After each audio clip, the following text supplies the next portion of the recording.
Hey everyone. So, I just got back from DC's Supergirl, the latest theatrical installment in the new DC universe. Whereas this project was actually previously considered for the old DC Extended Universe, which would have started a previous variant of the character, her, and even shared the same screenwriter, Anna Noguera. While that version never got made, which is kind of a disappointment. And and it is easily the best theatrical installment of the theatrical adaptation of Supergirl to date, the best one in decades. Granted, part of that's because it's the only one in decades, and I'm not going to worry too much about the financials or critical reception because I am advised everyone else to do the same. As I was saying, the the film is directed by Craig Gillespie. Hey, why? Hey, whose previous works I've enjoyed. I previously reviewed Cruella a bit ago, and also watched I, Tanya. So here's one of the qualified take the song. And I maintain it's okay to like more than one kind of movie and go watch one kind of movie. This was one of the three ones I made my choice for this month, and because I'm also working on the on the my 500 subscriber special on other projects. It's probably my last one and going back before July. I barring seeing other stuff again, some which will be incoming attractions. So, let's begin. So, in addition to roughly picking up where the previous installment left off, hello there, fellas. We also get something of like kind of like a reimagined take on Kara's origin story, with her being played in this version by Millie Alcock of House of the Dragon fame. I have not seen House of the Dragon, but I understand the appeal. I've heard she's good in it, and she is also great in this one. And anyway, after a group of brigands led by Krem attack her camp and end up poisoning Crypto. Oh, she must form a little alliance with the bounty hunter Lobo, played by Jason Momoa, and another individual that Krem slaughtered the family of to in a quest to not only save the dog but also find herself. Both plot points that were in the previous installments, but also portrayed in a very different way, which I also enjoy. The not direct adaptation of it, the movie takes heavy influence from the highly acclaimed Supergirl One on Tomorrow storyline, which I've read before, and I actually think it's the right call to make. I mean, for all the discourse, I think Kara is one of the more malleable characters in the DC canon, and I will be posting some other versions I enjoy fairly soon. Who like her template as a character is actually a bit more flexible, or compared to expectations people have for someone like, say, Batman, Superman, or Wonder Woman. And if that's and if her inclination is to spend as much time wearing a blondie shirt as much of her iconic supersuit, then that's her inclination. I also rather enjoyed the whole space western by way of Mad Max take on this, and while there are some similarities to Guardians of the Galaxy, I wouldn't say it's exactly the same. It's not. I think the closest installment actually is, personally, is like Volume 3, and it's not as heavy as that tends to be at what film was. There's all similarities and close calls, and I also especially enjoy how, even though the conditions of Argo's fall are different every adaptation I've seen and other comics I've read, the one constant is that it is connected to the last days of Krypton. But whereas Clark, Eric was sent away from his planet when he was still an infant, and therefore never knew who that as a home. Home. Home. Home. Kara was with her city and her parents until the end, and which actually adds to the idea of how some heroes are born in tragedy, so to speak. Admittedly, though, oh, I would not put on the same pedestal as the previous his work I saw. I'd still maintain that the very distinctive approach from the previous continuity is a good one, and even with the discourse, I would maintain that the character, especially in Kaneso, has a bit more fans than one might think, including Sun who shall remain unnamed here. Here, I also admit the future prospects are out of my hands. That ultimately audiences will decide what happens next for this character and the whole cinematic universe as it stands. I still maintain that I both want both them and Marvel to be successful for their own reasons, and though I also can see the comic movie is not the sure thing it once was this time a decade ago. But it's simple. If people keep going to them, they will keep making them, and I, in all likelihood, will keep talking about them in some capacity. Hey, it's that simple.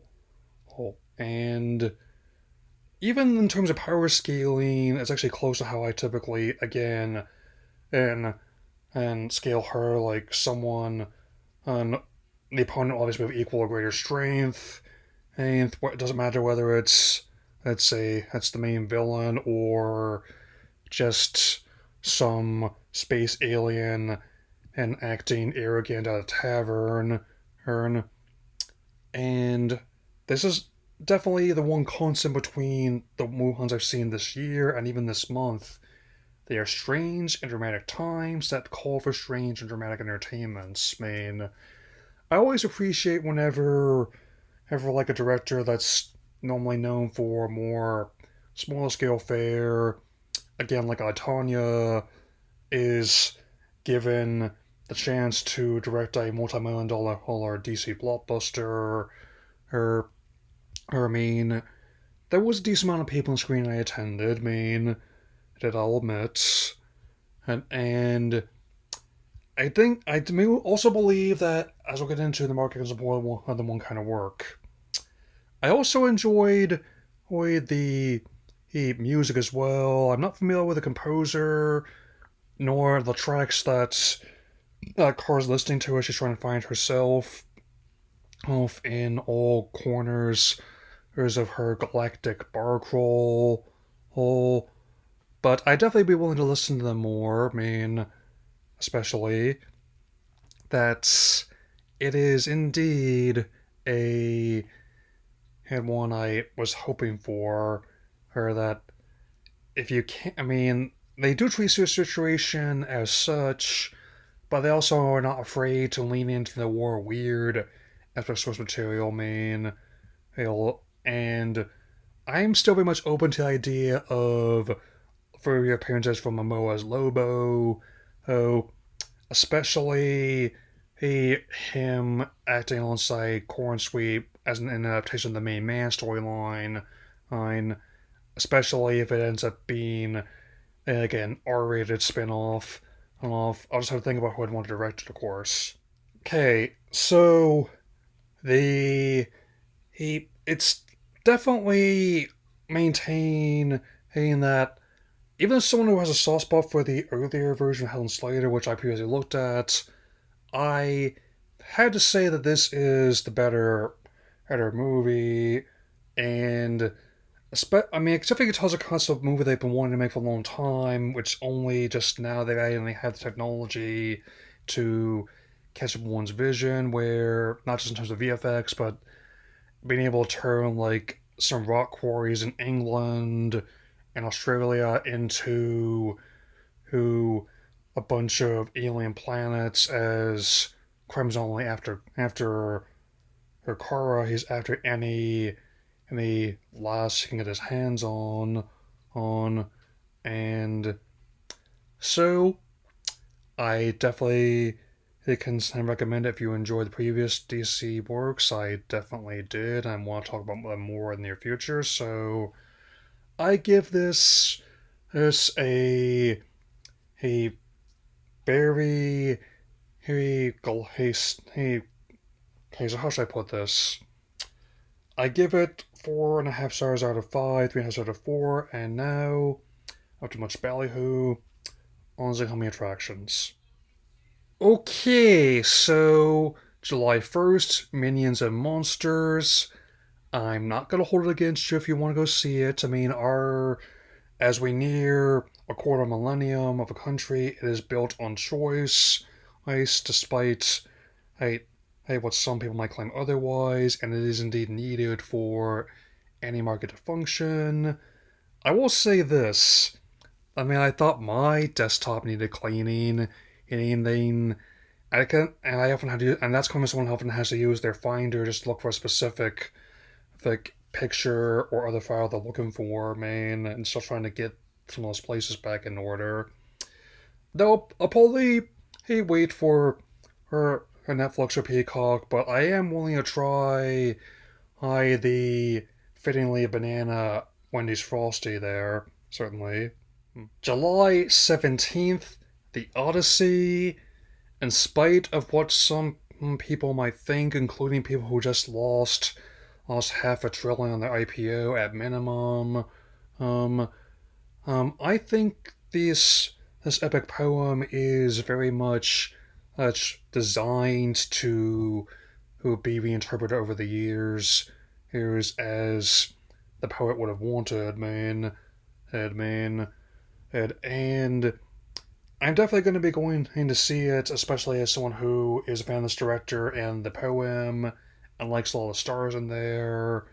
There, especially like how they're going to do the shooter storyline and between Hathaway and Pattinson, as if if Nolan's variant of Catwoman is going to have the moves put on her by a Reeves variant of Batman, and that's how I feel. I like to do a little role association here, and also especially he he can tell that I can. I mean, based on what I've heard, it is going to be earning its R rating. I mean, let's just say it's not going to be above doing some of the darker or more out there scenes from a poem at all.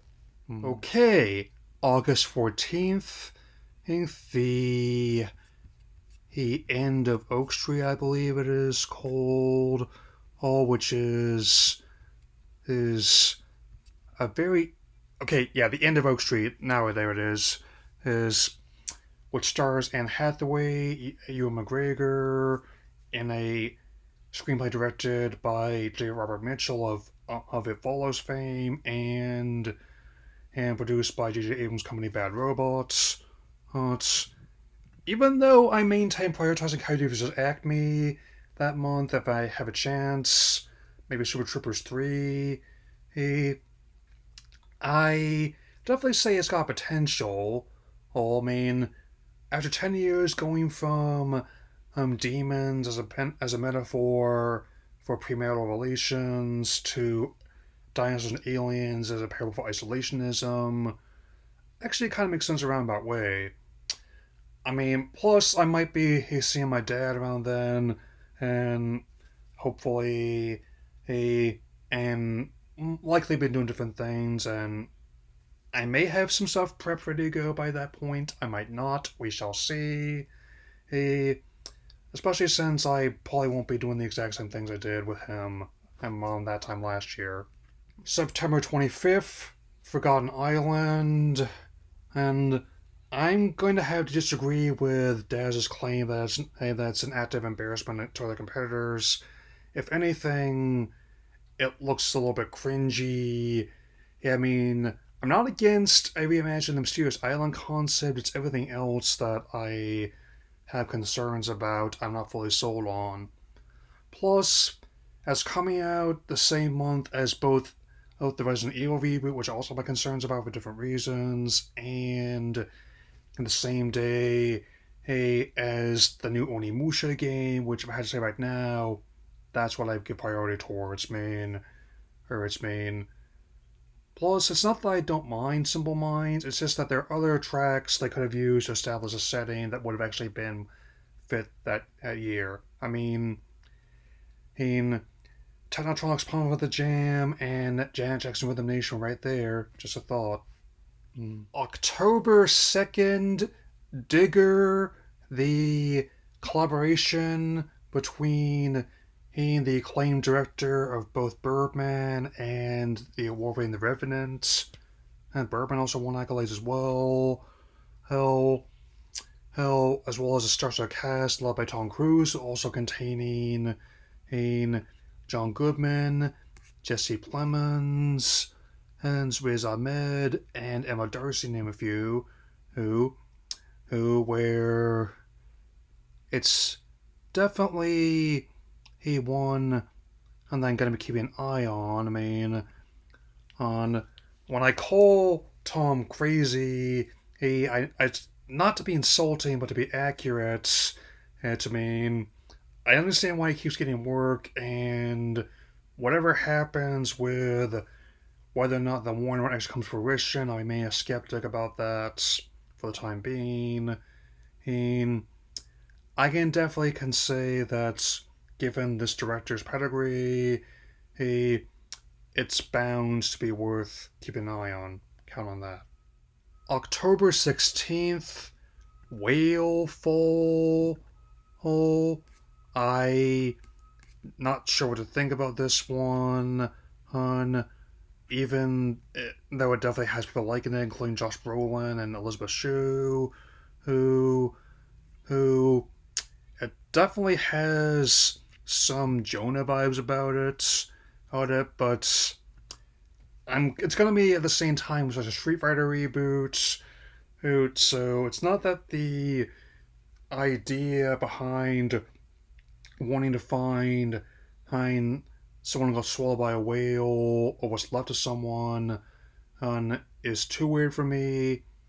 I would say compared to people throwing Hadokens and Yoga Man breathing fire here, as well as a tyrant looking for someone with Psycho Drive, if it's not weird enough for me. That's also have a similar feeling about the Forgotten Island as well. So this is gonna be one of those wait to hate and see kind of movies, I would say, both in terms of reception and if it comes to it with VOD. Maybe it'll pop up on Roku if I'm still not sure whether it's not which Fox bought them. I guess we'll find out soon enough.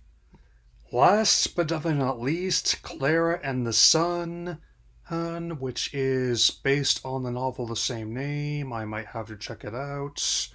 About an android trying to explore humanity and sunlight, even as the rest of society wants to have her e-cycled into the newest model, which definitely seems familiar, but I am cautiously optimistic based on the track record Taika Waititi has had in both his blockbusters and his smaller scale films have his own particular stamp of both the dramatic and the comedic.